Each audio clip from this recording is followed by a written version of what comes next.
I was raised in an Italian-American home in New Jersey, 4 kids. Grew up in a family where 3 things where I would say probably the emphasis was Irish, Catholic, and family.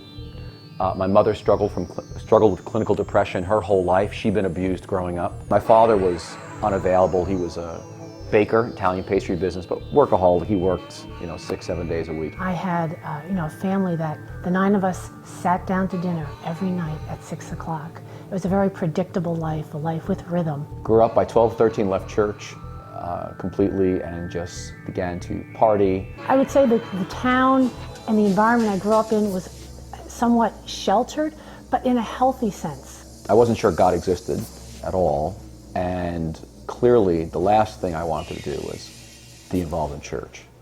When I got to college and met some folks there who began to talk to me about God, and about God in a way like they knew Him. That was foreign to me. And it was in college that really began to do some searching. There's got to be something more to life than what's going on. When I was in college, one summer I was working for a woman in our town in a recreation program, and she began to talk. She was always talking about God. She was always talking about Jesus. And I kept thinking to myself, this woman talks about Jesus like she knows Him. I met Geri when I was a sophomore. She was dating my roommate, and neither one of us were Christians. Soon after that, I did become a Christian. I remember sharing the gospel with her, which she wouldn't listen to me.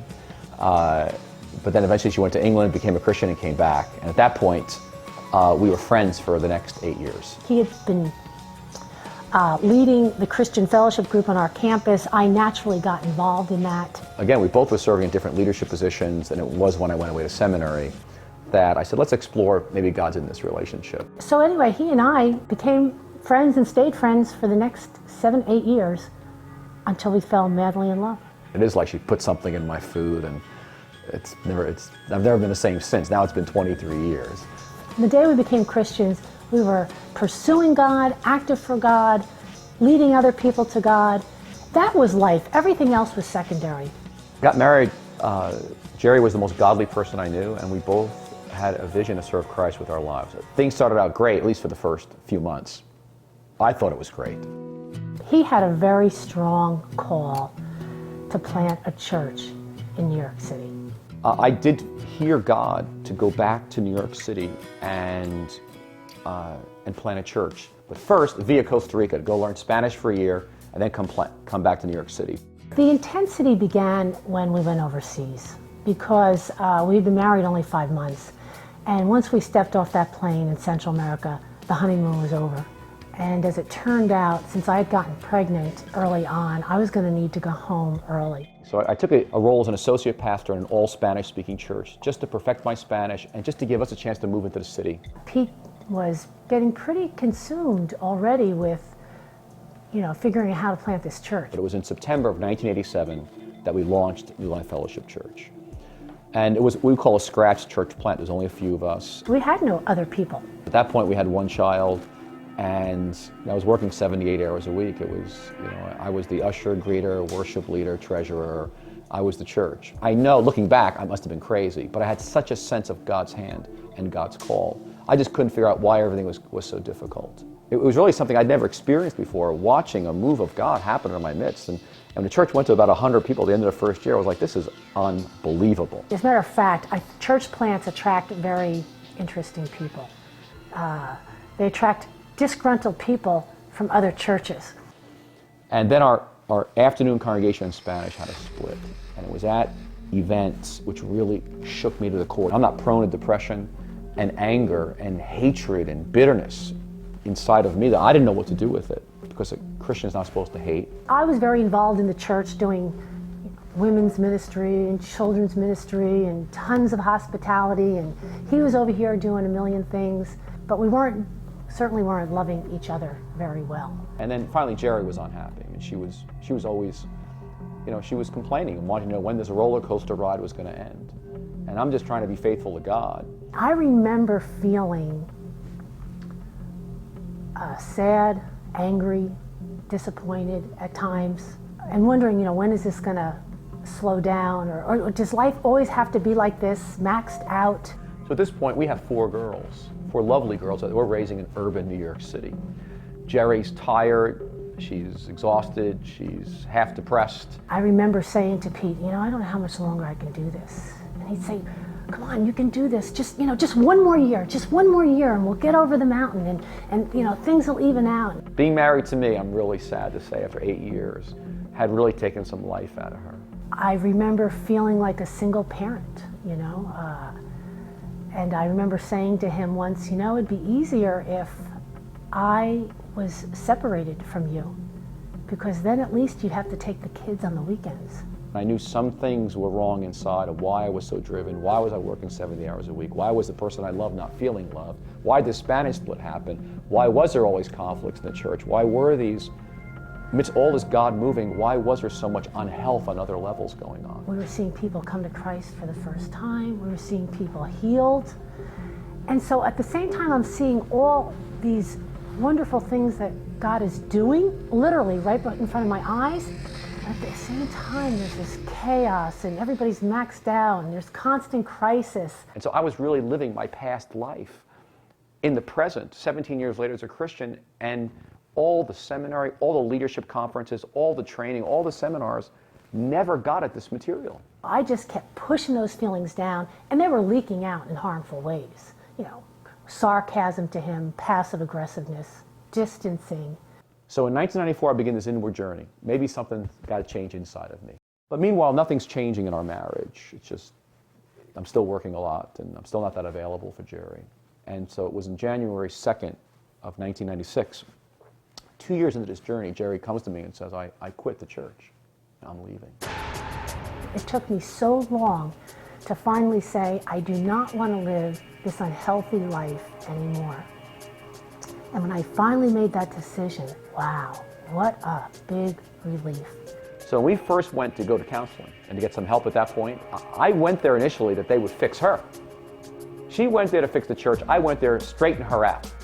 The most painful and wonderful thing that was revealed actually in that time was that the problem was not out there. The problems were not small children, the problem was not New York City, and the problem was not pastoring, although all those things are very difficult. The problem we found out was not out there, it was in us. I remember she stands on the bed and wakes me up in the middle of the night, and she just starts to tell me in a not so nice way what it had been like to be married to me the previous 9 years, the roller coaster ride that she'd been on. They had created a space and gave us the skills to begin to be brutally honest with each other. And I'll never forget it. I just listened to her, and it was just an amazing moment because it was the most honest moment in our marriage up to that point. I realized she was not holding back. So it began a great journey of intimacy with ourselves and with each other, and then with God. I mean, the intimacy with God grew. We experienced life in such a way that we had no taste to go back to the way we were living. Now, after sabbatical, we are changed people. We are very changed people, and we know it. But the thing is, we're walking back into a system that has not changed. So slowly in 1996, began to integrate this and bring this to new life. And Geri and I began to just share out of our lives with the church, and I began to lead and live out of a place of brokenness and weakness rather than out of my strengths and gifts.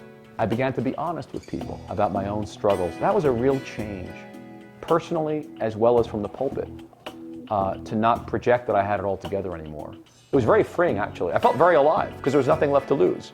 It didn't matter whether everybody left the church. What we had experienced to us was so of God that we were going to be ourselves. Actually, that was really the most important thing, that we would be ourselves. We would be honest to ourselves, and we would be honest with others. As we began in 1996, into this journey of emotionally healthy spirituality, as we call it today, I began to experience, first of all, the best years of my life as a human being, as a person, as a Christian, as a father, as a husband, and even enjoying pastoring. I was I had front row seating to a life changing and being transformed before my very eyes.